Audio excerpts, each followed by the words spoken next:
Sizlerden kıymetli okuşlar oturumda. Ya baba, ben sizler yani aşık adam. Bärimiz bugün özümüzden bilimimizde, terbiyemizde göstereceğimiz degen oylandık. Köngüllerimiz kalay? Kamaşayı. Burası. Olay bolsa sabahımızı başlayıp. Hani sabahta bugün kim kezekçi sınıfta? Kezekçi, kim yok sabahta? Yelbek, ya densalgına байланысты. Қалғанымыз түгел. Жақсы. Әдеттегідей үй тапсырмасынан бастайық. Үйге қандай тапсырма беріледі? Кім айтып жібереді? Фараби. 4-ші және 5-ші жаттығулар. Жақсы. Тұра ғой. Олай болса, мен айтамын деген оқушылардан сұрайық. Қане тез-тез. Ал берейік. Түсінде бірінші. Қайда толды орындардың. Оның тапсырмасы қосымша материалдардан, ғаламтордан табу беріледі. Кімдерді? Қазақтың ақын қыздары. Ал тыңдайық. Мен айтыскер ақын. Айта ғой. Сара Тастанбек қызы айтыскер ақын. Туған жері Алматы облысының Қапал ауданы. Руы Найман. Өзінің қысқа ғұмырында тауқыметтің талайын көріп, әлеуметтік теңсіздіктің тәлкегіне ұшыраған Сараның шығармашылық жолы тым ауыр да күрделі жол. Ол 3 жасынан бастап әкесінен айырылған. Оның біржан Сара, жүрек ашыдың ашылған аға алдында жүрек сыры, жайлауда қош бол едім және тағы да басқа өлеңдері болды. Жақсы. Тағы да кім оқиды? Ал, қарайды. Мен 5-ші Тыңдаймыз. Жәнібек қызы қазақтың әйгілі ақыны. Және ол әнші, домбырашы. Ол домбыраны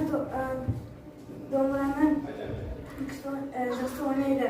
Және қазақтың ұлттық киімін киіп сахнаға шығады. Оған халық мырза деп ат қояды. Себебі домбыраны тамаша ойнайды. Жақсы. Қарайсың, қарайды. Тағы кім оқиды? Тағы, Фараби.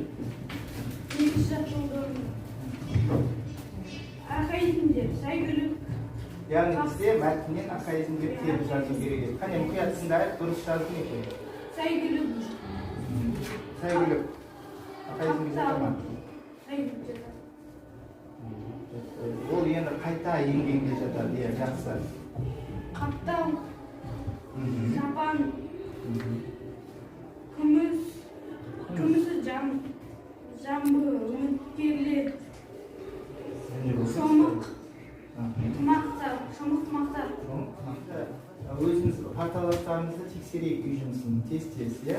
Әртіп өзінің парталасын, үй жұмысын қалай орындап, қазір бағалайды. Тексерейік. Күн арайды, оқытын, жақсы. Тағы кім бізде тағы? Досын көрейін.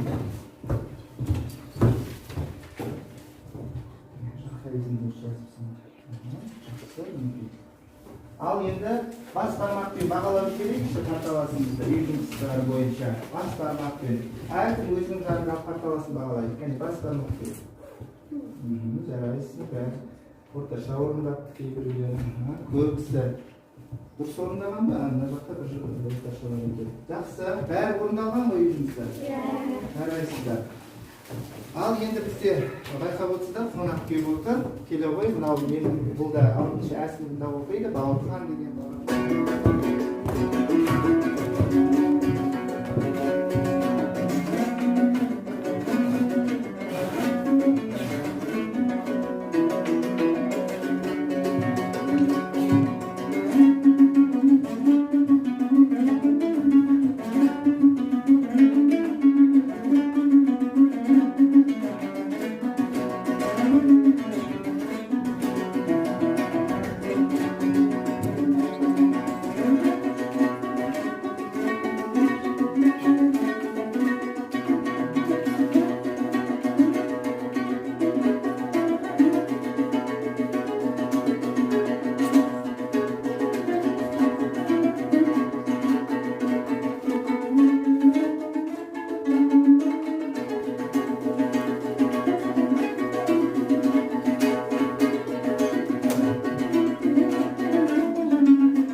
отыра ғой. Бұл күйдің авторы кім? Қарайлым. Құрманғазы. Қазақтан шыққан күйші қыз Динаның ұстазы кім? Құрманғазы, иә. Олай болса, байқап отырған шығарсыз, бүгінгі тақырыбымыз қандай болмақ? Күй атасы Құрманғазы. Дәптерімізді ашамыз. Бүгінгі күнді латынмен жазылған кезде тақтада тұр. Егер кәдімгі кирилл алфавитімен жаза кетсеңдер, ең белсенді тақтада тұр. Күй атасы Құрманғазы. Оқулыққа назар аударайық. Күй атасы Құрманғазы. Тақырыпты көрдіңіздер ғой. Қане мәтінді тез көзбен оқып аламыз. 2 минут уақыт тез оқылым бірінші тапсырмамызге. Мәтінмен танысайық. Енді оқылым тапсырмасы бойынша қайда сұрақ. Құрманғазыны күй өнеріне баулыған ұстазы кім екен? Эленора. Күй өнеріне баулыған ұстазы Исатай. Дұрыс па? Ұзақ. Тыңдап отыру керек. Екінші, қай жылы Жәңгір ханға қарсы шаруалар көтерілісіне шығады? Қай жылы? Абай. 1830 жыл. Құрманғазы өмір сүрген кезең қандай кез еді? Мәтінмен жауап беремін. Құрманғазы өмір сүрген кезең қандай кез еді? Қандай кез еді? Жылға? Өте қиын еді. Өйткені ол түрмеге отырып қашып кетті. Екінші рет тағы отырып, оны генерал өздері босатты. Осы Құрманғазы күйлерінің атауларынан нені аңғардыңдар? Нені аңғардыңдар? Оны бәрі кісен ашқан, түрмеден қашқан, тәбескі деп тұр. Неге олай ат қойған оны? Қалай ойлайсыздар? Өйткені ол осы күйлердің атауымен өзінің өмірін арқау еткен ба күйлеріне, өзінің басына кескен қиыншылықтарын. Жақсы, олай болса, осы тапсырманы домбыра тәсілі арқылы бағалап жіберейік. Қолдарыңызда алтын, үкілі домбыра және жай домбыра бағалау түрлері тұр. Жаңағы оқушылар, жауап берген оқушыларды бағалайықшы. Қаншалықты жауап берді? Қане, көтереміз бағаларыңызды. Үкілі домбыра көтеріп отыр көбісі, алтын домбыра. Кейбірі толық жауап берді, кейбірі не болды? Жартылай жауап берді. Бірақ бізде толық жауап берген оқушыларға не қоямыз? Алтын домбыра береміз. Солай емес. Бізде тапсырма жұптық жұмыс. Мынаны әр жұпқа берген таратып бере ғой. Жұптық жұмыс бізде екінші жаттығуда қандай сөздер берілген оқушылар? Архаизмдер берілген, архаизмдер берілген. Оны бізге не деп тұр? Берілген сөздерді екі топқа бөліп кестелеген. Мінекей, алшадияр, шұға, биқаса, олыс, ташын. Осы архаизмдерді екі бағанға бөліп не қылуымыз керек, жазуымыз керек. Енді осы жерде сұрақ, көнерген сөзді өттік біз. Көнерген сөздер дегеніміз не? Кім айтады? Көнерген сөздер, арайлым. Қолданыстан шығып қалып тарихи шығармаларда ғана кездесетін мағынасы көмескі сөздерді көнерген сөздер дейміз. Дұрыс па балалар? Осы көнерген сөздер неше түрге бөлінеді? Неше топқа? Кім айтады? Тағы кім айтады? Неше топқа бөлінетін еді? Жандос? Қанша топқа бөлінеді? Неше топқа бөлінеді көнерген сөздер? Екі. Қандай? Архаизмдер ма? Архаизмдер және тарихи сөздер. Тарихи сөздерді термин түрінде қайтып айтамыз. Историзмдер деп атаймыз. Жақсы. Архаизмдер дегеніміз не? Архаизмдер Жансұлу? Әр халықтың салт дәстүріне, тұрмыс тіршілігіне байланысты әр дәуірде өзгеріп, қолданыстан мүлдем шығып қалған сөздер архаизмдер деп аталады. Жақсы. Ал тарихи сөздер дегеніміз не, Абай? Кейбір сөздер өзі қолданыстан шығып қалып, немесе өзі ескіріп айтылатын сөздерді тарихи сөздер немесе историзм деп аталамыз. Дұрыс. Мысалы, бай немесе болыс, қоғам тағы басқа. Жарайсың. Мінекей есімізге түсті ғой. Олай болса, мына тапсырманы жақсы орындаймыз деген үміттемін. 5 минут уақыт. 3 минут. Уақыт кетті.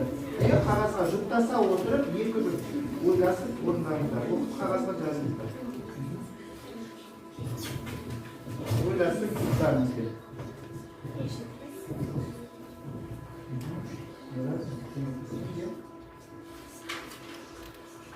Кітапта бар.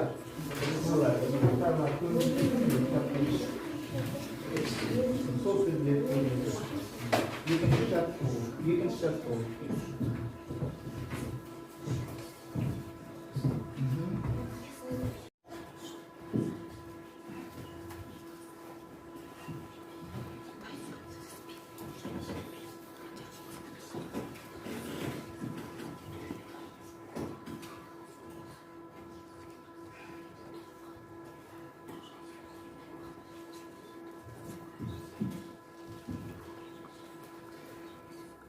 Қараңыздар, енді сіз бағалаған кезде қолдарыңыздағы музыкалық тіл бағалауымен бағалайсыздар. Егер толық дұрыс жазған жұптар, өздерін бағалайсыздар. Қазір мен дұрыс нұсқасын шығарамын. Сол кезде салыстырасыз, толық дұрыс жазған жұптар өздеріне жасыл түсті музыкалық кілтті 2-3 қатеден болса көк түсті, ал егер көп, одан қателеріңіз біраз болса, шатассызсаңдар, онда не қоясыздар? Қызыл түсті музыкалық кілтпен бағалайсыз өздеріңізді жұптар. Түсінікті ме? Қазір назарларына тоқтатыңыздар енді жұмысты. Міне, көрініп тұр ма? Көрініп тұр ма? Тез-тез салыстыра қойыңыздар. Салыстырыңыздар, неше қатесі бар, неше дұрысы бар.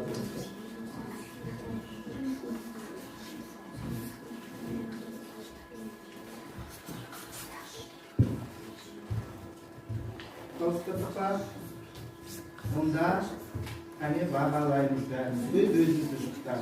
Әне бағалаңыздар, мен көрейінші, ғана көрейінші, қанша қолындарыңыздар. Бәрі дұрыста, тамаша.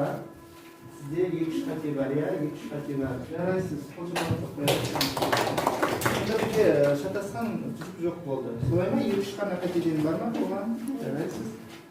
Енді келесі бізден тоқтығымыз. Мен қазір 5 санау арқылы бөліп дегендеріңіз мына жерге келе қойыңыздаршы, бірде. Екі дегендеріңіз ана жерге барыңыздар, қарабейдің жантасына дөңгеленіп тұрыңыздар, екі дегендер, үш дегендеріңіз мынаған келіңіздер, үш мынаған, төрт мына жерге.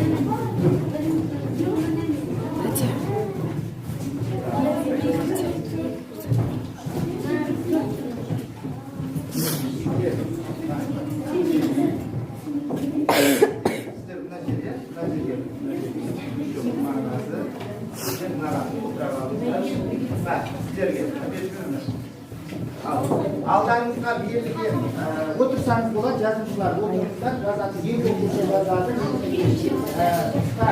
Бірінші, мынау көк ұшыныздар, қазір өздерін жазып жүрген, сіздер қара екі оқушыға беріңіз.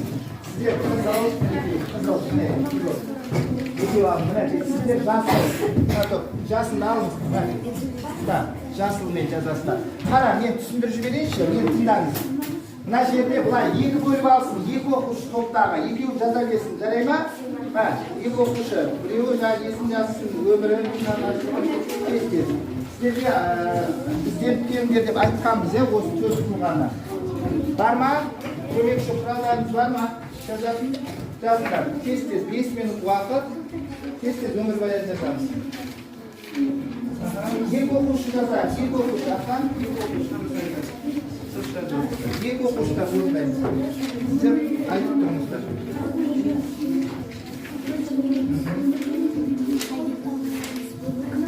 Яғни сіздер мына төрт тұлғаны өмірбаян Төле би, Абылай, Ұлбике, Құрманғазы.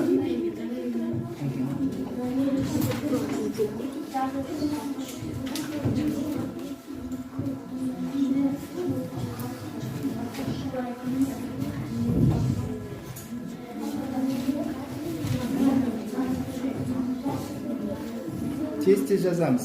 5 минут уақыт. Екі оқушыдан әрқашан тез-тез тақтаға шығарып. Екі оқушыдан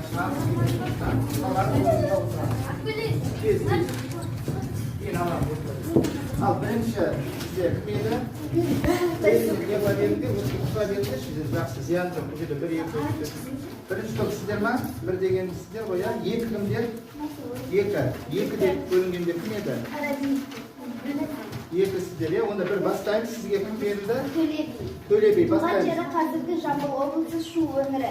Тұлғалық даралығы қазақтың қоғам қайраткері, шешен ұлы жүздің бас биі Қазыбек Әйтеке бидің қолдауымен 300-ге төбе би болып сайланған. Артында бүтін билікке Төле би жетсін деген сөз қалған тарихи тұлға. Өмір жолы бала күнінен жас Төле әкесінен еріп жүріп ел көреді, жұрт таниды, қазақ халқының ақындық, шешендік өнерінен тәлім алады. 15 жасынан ел билігіне араласып, ақыл таратылығын, әділ шешендік өнерінен көзге түседі. Шығармашылығы Төле би жас кезінде талай жасы үлкен ұрпақты, атақты абыт билердің алдынан өтіп батасын алады. Төле бидің даналығы шешендік өнерімен тапқыр сөздері, мақал-мәтел нақылдары ел арасында мол таралған. Төле би 1756 жылы қайтыс болған. Енді топтарды ағалаймыз. Бірінші топ 3 нота тәсіл арқылы шарықта, самға, талпын. Қалай жауап берді? Кәне? Ляма, солма, немесе дома. Қайсысы? Көтереміз бірінші топтың құрғаған несіне. Тез-тез. Нотаны аламыз, қолымыздағы. Көтерейік соларды. Шарықта дейді. Шарықта жақсы. Түсіреміз. Екінші топ бізде шатасқан. Оған не дейміз енді? Талпын дейміз ба? Доны көтерейге. Көтеріңіздер. До. Талпын. Үшінші топ пен төртінші топқа қалай бағалайсыздар? Кішкене қысқалау, бірақ самға десек болатын шығар. Самға, иә? Кішкене шашырдық, иә балалар? Қазір біз атамыздың өмірбаяны жайлы тағы да кішкене таныстырылымға назар аударайық.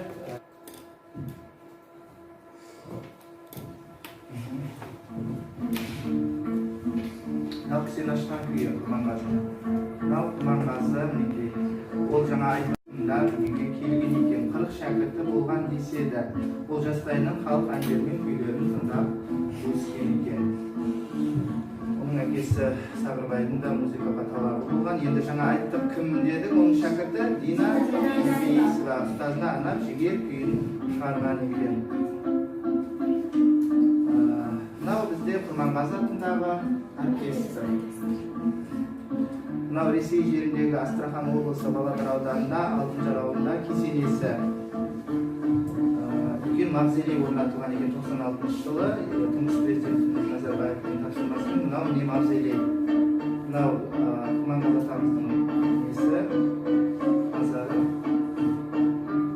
Бұл портреті тұңғыш президентіміз Назарбаев кесене ашылғанда Астрахан облысының губернаторы Өзбекке табыс еткен екен. Енді сол кесенедегі Құрманғазы атамыздың мавзолейімен танысып өттік.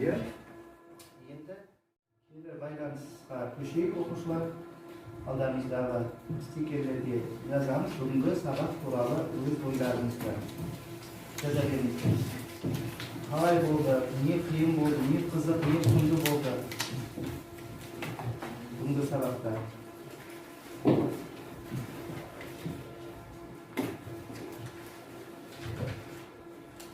Сабақ туралы жазасыздар, сөйтіп анау домбыра қабына ілесіздер, жарай ма? Алдарыңыздағы стикерлер.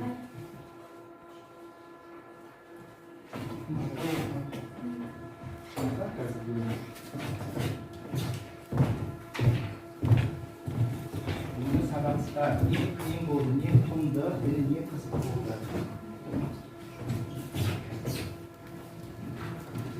Сіздер кері байланыс жасағанша мен Құрманғазының Қараққа қалдырауын қиын қойып қояйын. Кішкене оқып берсем.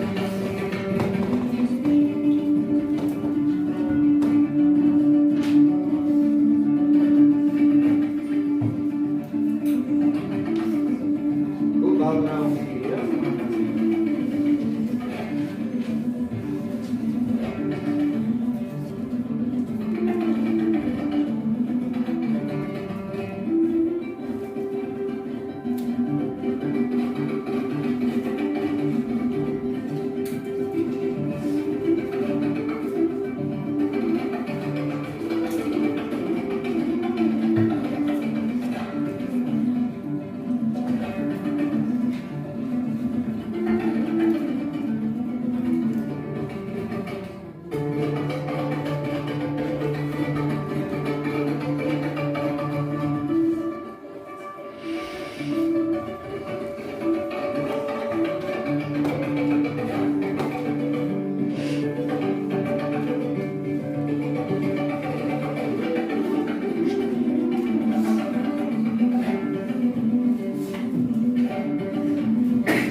сызма, көркем әдебиеттерден көнерген сөздерді теріп жазасыздар және оның қалай қолданатынын түсіндіресіздер. Түсінікті ғой, иә? Стикерге кері байланыс жазып па, және абай тыңдап жіберейік, неге жазды екен.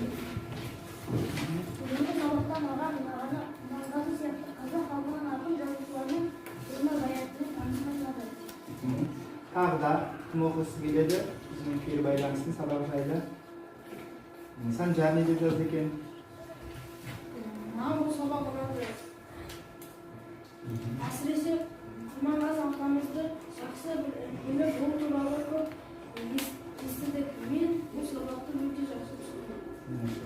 Әріп қаққа домбыра қабына салайық, бүгінгі сабақ жайлы кері байланыстарында. Солай. Соның үстіне лебелесіздер сіздер бар. Бәріміз кім жазып қойды, тақтаға береді. Ақырын, топырламайық.